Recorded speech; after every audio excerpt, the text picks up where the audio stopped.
Mr. Madamani, Mr. Madamani. Harkhano Rakaza Basal. Mashabagadi Decimal. Everything about echelon. Yeah. Everyone on the street, oh, they say this when they see, what you spend a little on me? I decided to do Coke Studio because I was a fan of the artist they wanted me to collaborate with, and I wouldn't have to pay the fees of flying him down here and accommodating him. And it will get great exposure, through this platform, as it's a dope TV show. I did it last year with Mikasa, and they had a great response. So everything was right. Plus also, I don't have the money to be like flying someone down here and stuff. So I was already talking to Diamond about a collaboration. So when this thing came, it just made sense. I always bring just myself. Like, I just make music, you know what I mean? Like, collaborations is not about who, sounds better on the song, whatever. It's we collaborate and we bring our talents and make what's great for the song. So on this song, I don't even really like rap or anything. It's it's like just a lot of dope melodies and just like dope lyrics. The song is about love, and he was explaining his lyrics to me. He's like, he pulls up to this girl and gives her a soda because it's hot in Tanzania. So gives her a refreshment. Maybe it's a Coke, and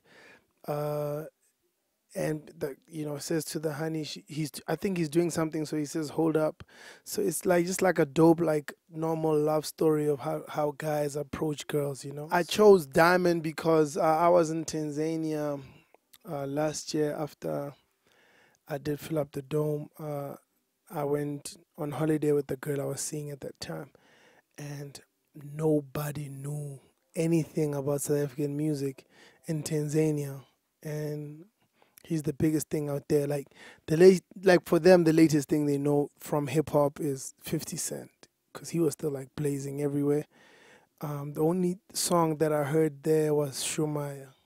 So they knew nothing about South African hip hop. So I just thought, we need to do something about it. So the easiest way to penetrate the market is always collaborating with one of their own.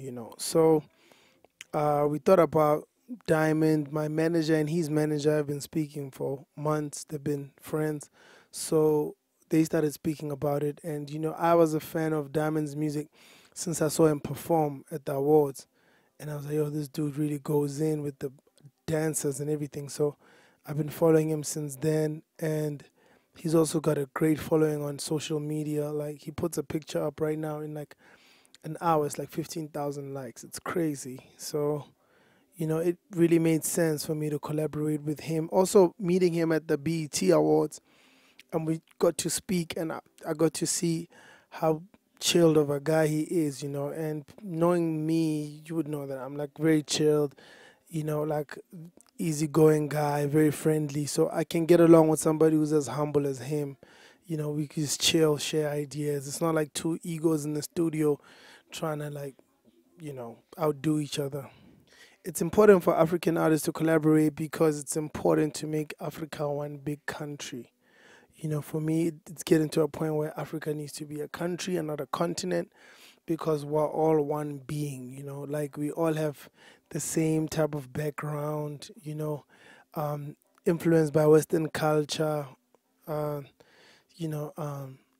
lot of us are like losing our way because, like a lot of South Africans think they're Americans, as much as they wouldn't want to admit it. That's why they were so angry when I did the Sway interview and said, we want to be Americans, but that's all we were taught since we were kids, like that America is the high, the mighty America, and we're actually not taught how great we are as Africans, you know what I mean? So, like collaborations, like with more African acts, like open your mind to how much of a greater artist you could be if you were just big in your continent only. It means a lot to me to be an African representing Africa in the world, because it's such a great responsibility, you know what I mean? Once you go out and travel, you get to experience or realize that they actually don't know nothing about us, but we know everything about them. When I was in New York, I was talking to an Uber driver, and I was like, "Yo, man," he was like, "Where you from?" I'm like, "South Africa." He says, "Where in South Africa?" I'm like, "No, Johannesburg." He's like, "No, like where in South Africa?" I'm like, "No, South Africa is actually a country." So to him, he thought I was saying Southern Africa. So he's like, "No, I don't know South Africa." So I'm like, "Do you know Mandela?" Then he's like, "Yeah, Mandela, Mandela." That's all they know about us, and they know Mandela. They know that we have the big five, wildlife. So Africa, jungle, Mandela. That's all they know. So it's such a great responsibility to go out there and tell our stories and say, there's youth out there that know about the world, that are talented, and they've got gifts that they want to share with the world. Mr. Madamani, Mr. Madamani, Harikhan or Kaza Basal, Mashabagadi Decimo, everything about Echelon. Everyone in the street, they say this when they see you. Would you spend a little on